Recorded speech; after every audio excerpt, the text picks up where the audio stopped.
राधिका रानी जी विश्वभानु कुमारी जी, राधिका रानी जी विश्वभानु कुमारी जी, ओ सुन लो अर्ज हमारी हमारी, तुम ब्रज रज को पास ब्रज रज को पास ब्रज रज को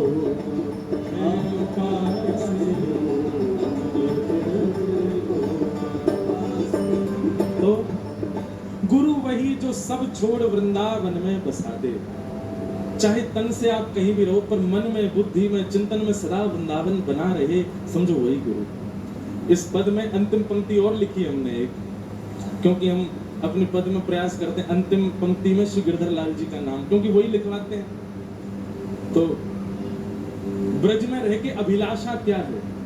तो प्रथम हो गया मंगला दर्शन करेंगे, द्वितीय हो गया मधुकरी पाएंगे, तृतीय हो गया रसिक जनों की सेवा, ब्रजवासियों की सेवा करेंगे। इन सब के बदले चाहिए क्या?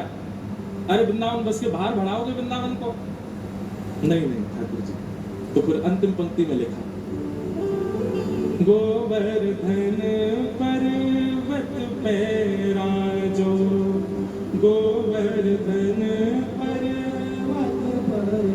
हमने अनेक संत जनों की वाणियां पढ़ी हैं, अनेक भाव पढ़े, और उन सबसे दो निचोड़ निकाले कि श्री प्रिया प्रियतम की नित्य विहार लीला दो जगह पर होती है ज्यादातर ब्रजमंडल में, या तो यमुना जी के तट पर या श्री गिरिराज जी पर्वत पर। तो हमारी अभिलाषा क्या है? गोवर्धन पर्वत पे राजो, गोवर्धन पर्वत पर।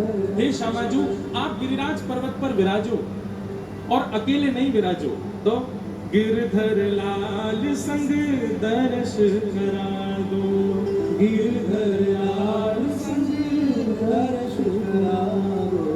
बस ये दर्शन करने के लिए ही हमको ये सब करना है। प्रिया प्रियतम दोनों हमको दिख जाए, बस उसके बाद हमको कुछ नहीं चाहिए। फिर चाहे मैं मर जाऊं बसाकर नैनन में। बोलो वृंदावन बिहारी लाल की। तो आप श्री ने कहा है कि गुरु जी की पहचान कैसे हो? जिसकी उपस्थिति से आपके संशय निवृत्त हो जाते हो, जिसकी आज्ञा पर आपको दो बार सोचना ना पड़ता हो। एक बार आज्ञा हुई तो आपकी यही चिंता है कि आज्ञा पूरी कैसे हो, बस उसी को गुरु मान लीजिए। और जिसकी कृपा से, क्या बता रहा था मैं?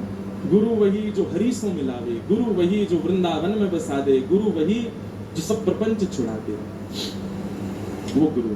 फिर आपने दूसरा भाव लिखा, अगर हमसे वैष्णव अपराध हो जाए तो हमें ठाकुर जी को कैसे मनाएं? हमने इसका एक कई बार कथाओं में कहा है, बहुत ध्यानपूर्वक सुनिए सब लोग, इधर देखो।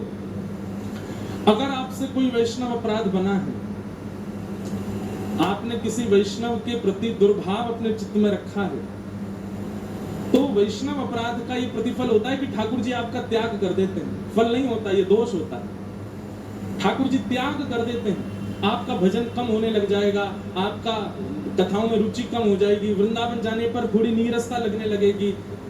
ऐसी सब स्थितियां चित्त में आने लग जाएं तो समझ जाओ कि आपसे कोई वैष्णव अपराध बना है। तो वैष्णव अपराध होने पर एक ही उपाय है, क्या? स्वयं को दंड उत्सव दीजिए। क्या करना है? दंड उत्सव। भक्तमाल जी में कथा आती है, एक रसिक मुरारी जी करके भक्त हुए भगवान के, उनके गुरुदेव ने किया था दंडोत्सव। दंडोत्सव क्या होता है?